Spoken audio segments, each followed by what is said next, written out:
All right, good morning, Cyber Traders. Welcome on back to a brand new week live inside our trading room. Great to see Michael, John, Kathleen, Alex, Kurt, Henry, Jim, Joe, Mike, and all of us here live inside the trading room. Great to see all of us back on social media, Facebook Live and YouTube. Fausto is out until Thursday, I believe. So today, tomorrow, Wednesday, you got me tagging in for the morning meeting. Great to see all of us alike. But let's hop right to it, folks. Obviously, a lot to talk about within the market here. Dow is down still over 600 points, and that's just from Friday's close. Obviously we saw the market tail off from the end of last week, beginning from Thursday into Friday, and then obviously rolled into this morning.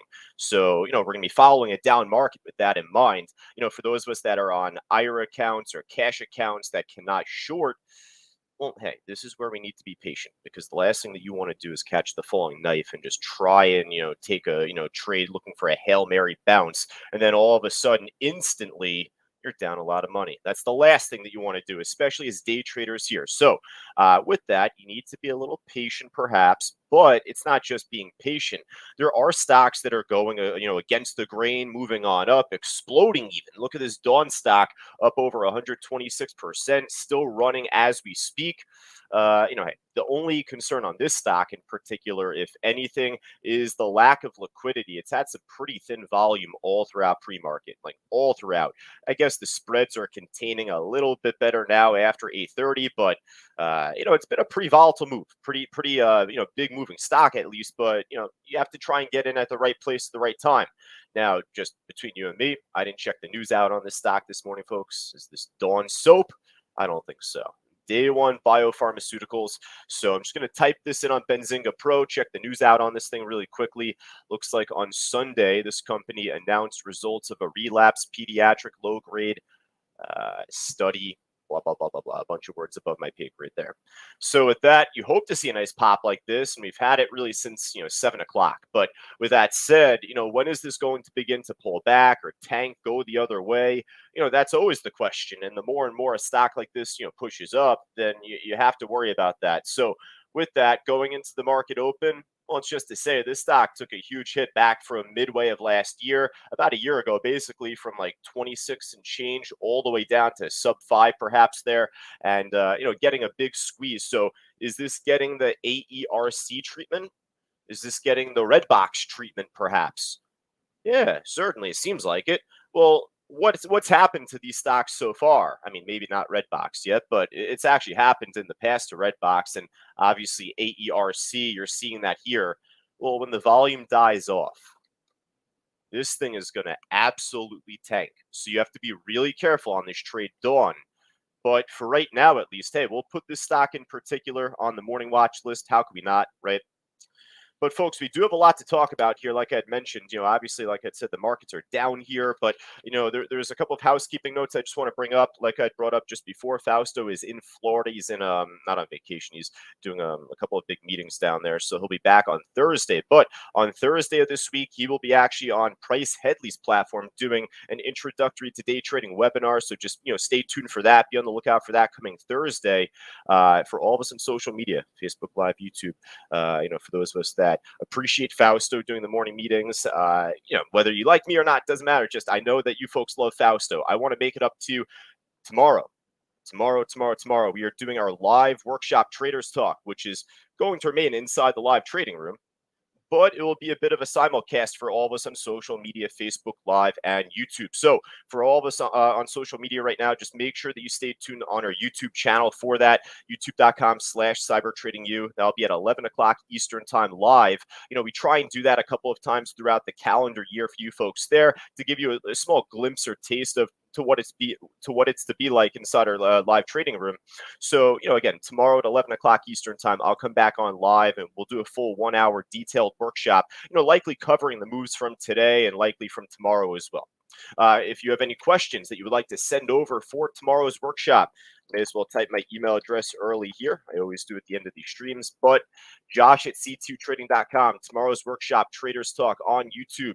Any questions that you have, any stocks that you would want to go over with us as a group, send it right on over to josh@c2trading.com. Small water break in between. It's going to be a lot of talking today. 5.5 hours of talk time. I did the calculation last night. So with that, we have phase one this week to wrap up with our housekeeping notes. So for students like Renzo and Kathleen and Alex and Michael and a lot of us just here in the live trading room, Joe and all of us here, we have the phase one stock course this week. Just a small note here. Normally, we do the phase one stock course on Mondays and Wednesdays. That's normally like, the schedule. And that's usually the schedule for the entire curriculum, phases 1, 2, and 3. Normally is. This week and next week, basically for this month, phases 1 and 2. This week and next week, Wednesday and Friday. We already sent out the email. It's been on the student portal on our calendar for the last month. Wednesday and Friday this week as a final reminder for all of us here. The phase one stock course Wednesday and Friday this week. All right, let's get to it, folks. Dawn is still holding strong here. That's already on our list for right now. Let's just go right from top to bottom. I mean, of course, the markets are down, so, we're not going to find as much on the gainer side, but geez, Dawn's ripping. We had the blue stock from Friday afternoon after hours, ended up reopening up off a halt. Thing ended up running big time from like 4 up to 720-ish. And right now it's making lower highs, but it will be really tradable upon the market open. You're hoping for a better move in pre-market here, but just for as active as this stock has been over, Friday afternoon or, after hours into, this pre-market, you got to expect for this thing to break up or down, show some direction at some point. So when I say up or down, it's to say you can't guarantee it's just going to run back up. But furthermore, this stock is easy to borrow on my platform, at least for those of us with TradeStation. Maybe if you're on IB or TOS or Webull or, any of these other, platforms, it doesn't matter. Just have to check to see with them to see if the stock is shortable or not. For me on TradeStation, it is. So I have the chance to trade this up or down depending on, what happens here after the market opens. So with that, it's making lower highs. It's been holding over 6 though. So, that's the major level of support to watch for the meantime here. But blue we'll put on our list. You got the red box warrants here on number 2. We're not going to follow the warrant as much as we do the equities, so I'll just skip ahead here. So our DBX ended up making a big, pop early at 4 o'clock, essentially a gap, a pop, and then continued to push even prior to 7 o'clock Eastern. Just be on the lookout. You have a lot of resistance, not just at 18, but also at 1750 and 1740. So those are 2 big volume-based levels to work with. And then, of course, the major top at 18, ahead. But for right now, just the reaction so far, it doesn't seem to be too pretty. So, just be careful on this red box trade at this point, going into the open, going into the day entirely. But we'll put this back on our list. EKSO, after 8 o'clock, after I posted the morning watch list already, this ended up making a nice little pop at first. I had a couple of points where I tried to really, go, but unfortunately failed to do so. Like I'd said on blue, just you hope to see some move up or down on this stock throughout the day. And this one's hard to borrow. So you certainly hope for, a better squeeze up after the open, some point after the market opens up there. You do have an order on the ask at 240, 19,000 share order sitting there on the TradeStation matrix, my level 3. So you don't need bookmap or level 4 to see that there. You could just see about 18 or 19K on the ask sitting there at 240. So EKSO, I don't mind putting on our list. More of like a level 1, level 2 stock. It's low risk for right now. Obviously, markets are down and tanking perhaps. So you're going to get these ETFs like UVIX, UVXY, SOX, SQQQ. So, we'll focus on those at the end. All right, so I think that just about wraps it up on the gainer side. I could look at EDU here. I skipped over this even, when I built the pre-market list early. I saw it, but I just thought it wasn't going to make as clean of a move. And I guess I'm right so far, but it seems like this thing wants to, make a push. It's showing some good, higher lows for right now throughout pre-market. Just the order book's a little thin. So after the open, it should fill in a bit more, but I don't mind slipping EDU on our list at this point now. All right, perfect. Folks, let's hop on over to the loser side. Obviously, we're going to find a lot more on this side of the field. There's going to be a lot to talk about even this afternoon. So for all of us on social media, Facebook Live, YouTube, stick with me at 2:30 Eastern time later on today. I'll be talking more extensively about the SPY. I'll do a Bitcoin review. I haven't done one of those in quite some time. You might ask why. Well, there really wasn't a lot to talk about once it fell and held under 40K. I was like, barking about that for the last 4 months, and then all of a sudden, hey, if it's not going to break above 40,000 and hold above it, it's going to happen. So I was calling for the drop off at that point, and here today, this morning, Bitcoin around 25,000. I'm not surprised. So, we'll talk about it coming up because, we can't not talk about it for that long. At some point, it's going to make a bigger and better bounce. So I'll show you folks a video I made back in January. It's on our YouTube channel right now. But, we'll talk about a bounce level that I'm watching over the next couple of months on Bitcoin. So that leads me to the losers list. That leads me to MicroStrategy down over, 27% pre-market, but more so coin. Coinbase, it's shortable. It's going to be trading a lot more volume going into the market open. This thing finally broke that big iceberg order on the bid that we were calling out. So actually, I ended up putting this on the pre-market list after I initially put the first one out. I kind of went back and quickly re-added Coinbase, if anything. Well, it wasn't doing a whole lot up until it just broke below a big iceberg order on the bid at 47.75. In fact, if I can finagle this really quickly, folks, just give me a quick sec. I'll pop this up on the screen.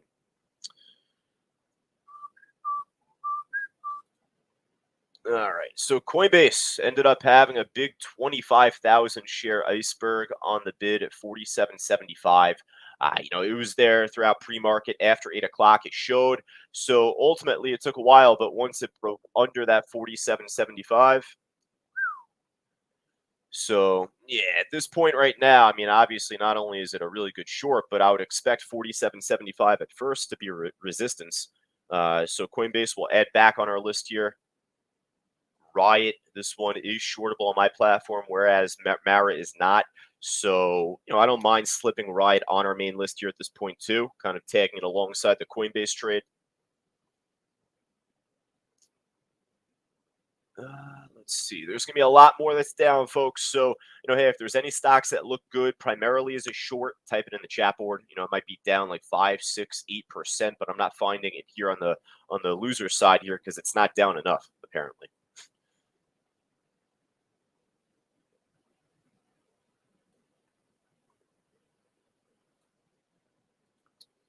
Let's take a look. I'll go through my notepad here just as far as what I wrote down on my side list here going into the open. The Neo trade, obviously, I wouldn't, not watch this.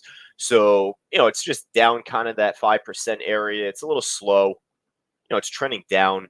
It's shortable still. So, I'll be following it going into the open.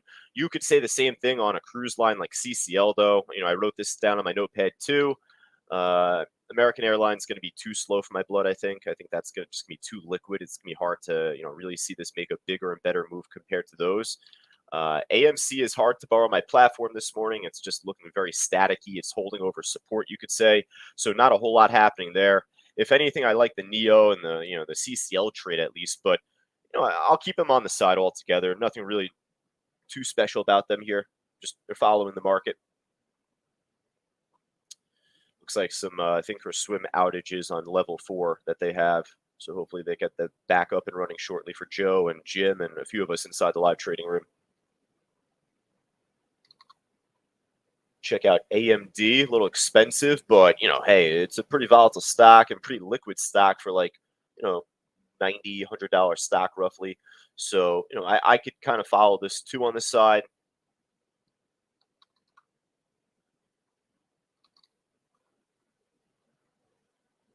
SoFi, maybe. It's a little too slow, perhaps. The Billy trade from last week, maybe. There's going to be a lot that looks like this, folks. So for the meantime, I like what we have on our watch list here. No real need to put anything else, on there so far. If there is anything that I'd missed, type it in the chat board, though. Definitely let me know. Didn't see anything from the trading room. Didn't see anything from YouTube, but great to see Francia there, who had just chatted me. We got the 23andMe trade up 7% pre-market. I don't know. It's showing some activity in pre-market here, but I feel like the others are better to follow so far going into the open. So if this makes a pop at some point, I wouldn't mind focusing on it then, but right now I'll pass. All right, so for all of us on social media that may have joined us a bit late, Fausto is out until Thursday. You got me today, tomorrow, Wednesday. But with that said, tomorrow. We're doing our live workshop, Traders Talk. You don't have to be inside our live trading room tomorrow to be a part of it. Normally you do. For all of us live inside the trading room, you could stay right put tomorrow. It'll be kind of status quo tomorrow for you, but I'll just be recording it also for all of us on social media on YouTube. So for Francie and all of us on YouTube tomorrow, if you have any questions that you would like to send over for our Traders Talk workshop tomorrow, we'll be starting at 11 o'clock Eastern time. Again, 11 o'clock Eastern time tomorrow. But any questions that you would like to send on over for that workshop, send it over to josh@c2trading.com. I got to get my mugshot on there. This is not my face, as you can imagine there. That's Fausto. I'm teasing, of course, for those of us on YouTube. But for all of us collectively inside the live trading room, just give me a quick moment. I'll type and tweet out the picks, and then I'll be back on the mic right at 9:30 Eastern time to begin my long day of talking. Then alongside that, the entire day here for all of us live inside the room. I look forward to it. I'll talk to you all coming up pretty shortly. Take care. Become a Cyber Group member today. Just click the link below and receive all these amazing products and a world of knowledge for just $9. Do it.